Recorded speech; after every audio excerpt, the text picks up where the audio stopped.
सांग माने खराब समय से स्कूल होता है जो दुनिया आपण को तार असल चेहरा देखा था।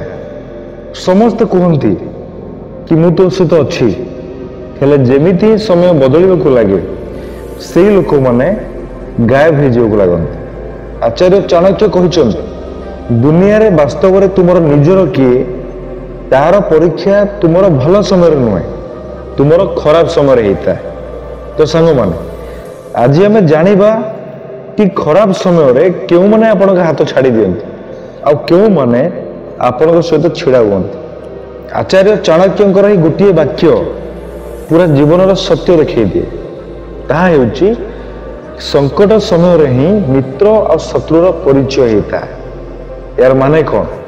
यार माने हेउची जब आपण स्ट्रांग थांती जब आपण को पाखरे पैसा थाए जब आपण को पाखरे प्रतिष्ठा थाए जब आपण को पाखरे 100 जन थांती किंतु जब आपण तले पड़ी जाती जब आपण को संघर्ष आरंभ हुए सेबे 100 रु 95 जन गायब हो जाते। तेज आसतु आचार्य चाणक्यंकर 3टा रियल लाइफ साइन को बुझीवा। प्रथम लोक जो माने आपण को जंत्रणा को हीन मने करती एमाने हेउचନ୍ତି सेही लोक जो माने आपण को दुख को नाटक बोली विवेचना करती आपण निजर प्रॉब्लम को सेमानक सहित शेयर करती आ सेमाने कहती अरे भाई ये तो किसी भी नुह। चाणक्य कहती संकट समय तुमर दुख को हीन मन कर बंधु ठारू बड़ शत्रु आ केही भी नहीं कारण सेमाने तुमर भावना को सम्मान दियंतिनी सेमाने तुमर जंत्रणा को मनोरंजन बोली विवेचना करती। सांग माने जो लोक माने निज हृदय आपण सहित न था से माने सर्वदा तुमर समस्या को नहीं उपहास करती जहा फल आपण को फील हबो कि आपण ही भूल से माने नुहंती। गोटे रियल लाइफ एग्जांपल नियंतु धरंतु आपण कोनोसी क्षति रे चलचंती कोनोसी लॉस रे चलचंती से जॉब हेउ बिजनेस हेउ किबा कोनोसी रिलेशनशिप हे से माने कहिबे अरे छाड़ यार तू बहुत ओवर थिंकिंग करूछ बुझल ना भाई रे तो ठारू बड़ समस्या मो पाखरे अछि। यही लोक माने आपण को ठारू सिंपैथी चाहते बरं अटेंशन पाई लड़ती। तेणु मन रखु जो मैंने आपण को जंत्रणा रे गंभीर नुहंती से माने आपण को खुशी रे ईमानदार मध्य नुहंती। द्वितीय लोक जो मैंने आपण को फेल्युअर रे लाज करती यही लोक माने आरंभरू हीरो होइके आसंती हेले जेबे आपण पड़ी जाती सेबे एमाने आपण को ठारू डिस्टेंस मेंटेन करती।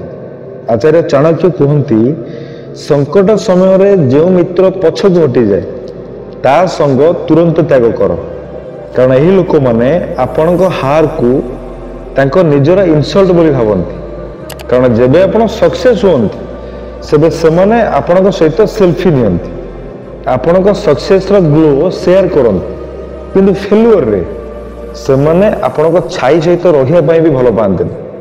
तेणु सांग माने मन रखंतु एही लोक माने आपण को मित्र नुहंती आपण को इमेज रो मित्र हितांती आपण को जीत रे आपण को सहित चमकंती किंतु आपण को हार रे आपण को हाथ छाड़ी चली जाती। गोटे रियल एग्जांपल नियंतु धरंतु आपण को बिजनेस लॉस हो गला तो सेबे सेही लोक माने कुआडे गायब हो जिवे।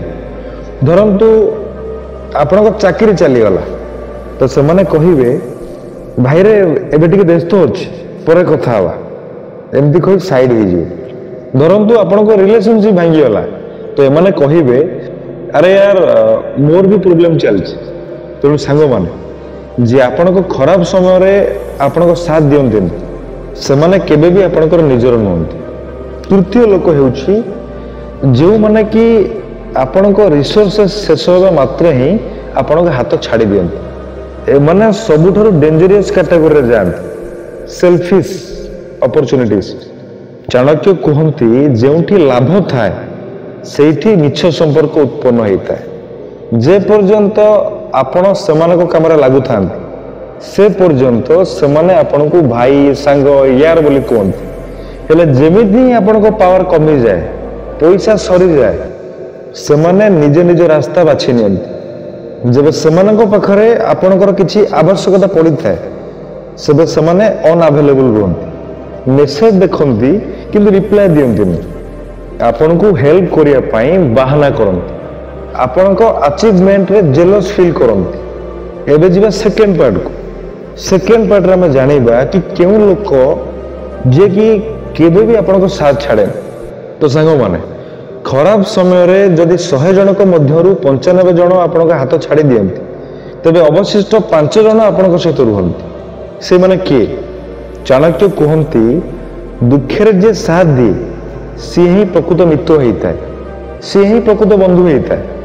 ତେବେ ସଚ୍ଚା ମିତ୍ର କିଏ? ଯାହାକୁ ଆପଣଙ୍କ ଜିତରେ ଖୁସି ମିଳେ, ଯିଏ ଆପଣଙ୍କୁ ଅନ୍ୟମାନଙ୍କ ସହିତ କମ୍ପେୟାର କରେନି, ଯିଏକି ଆପଣଙ୍କ ଭୁଲ ବିଷୟରେ ଆପଣଙ୍କୁ ସଚେତନ କରେ, ଯିଏକି ଆପଣଙ୍କ ଚମକକୁ ନୁହେଁ ଆପଣଙ୍କ ଆତ୍ମାକୁ ଭଲ ପାଏ। ଏହି ଲୋକମାନେ ଆପଣଙ୍କ ସହିତ ଇଗୋ ପାଇଁ ନୁହେଁ, ଇମୋସନ ପାଇଁ ଛିଡ଼ା ହୁଅନ୍ତି। ସାଙ୍ଗମାନେ, ପ୍ରକୃତ ବନ୍ଧୁ ପ୍ରକୃତ ସମ୍ପର୍କୀୟ ମାନଙ୍କୁ ଚିହ୍ନିବେ କେମିତି?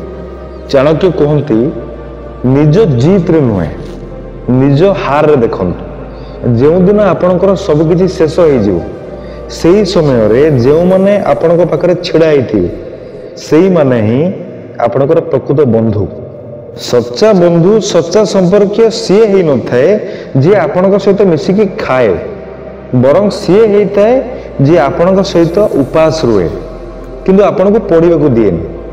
ସାଙ୍ଗମାନେ, ଏ ଦୁନିଆ ନା ଆପଣଙ୍କ ସକ୍ସେସର ହଙ୍ଗର ରଖିଥାଏ ନା ଆପଣଙ୍କ ଫେଲୁଅରର ଯନ୍ତ୍ରଣା। ଦୁନିଆ କେବଳ ଷ୍ଟୋରି ଖୋଜେ, ଆଉ ଯେବେ ଷ୍ଟୋରି ଶେଷ ସେବେ ଲୋକମାନେ ବି ଶେଷ।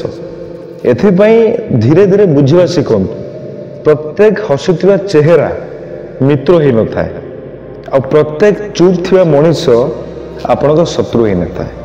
ତ ସାଙ୍ଗମାନେ, ଯଦି ଆଜିର এই ଭିଡ଼ିଓଟି ଆପଣଙ୍କ ହୃଦୟକୁ ଛୁଇଁଥାଏ, ଆପଣଙ୍କୁ ଭଲ ଲାଗିଥାଏ, ତେବେ ଆମର এই ଚ୍ୟାନେଲକୁ ସବସ୍କ୍ରାଇବ୍ କରିକି ହିଁ ଯାଆନ୍ତୁ।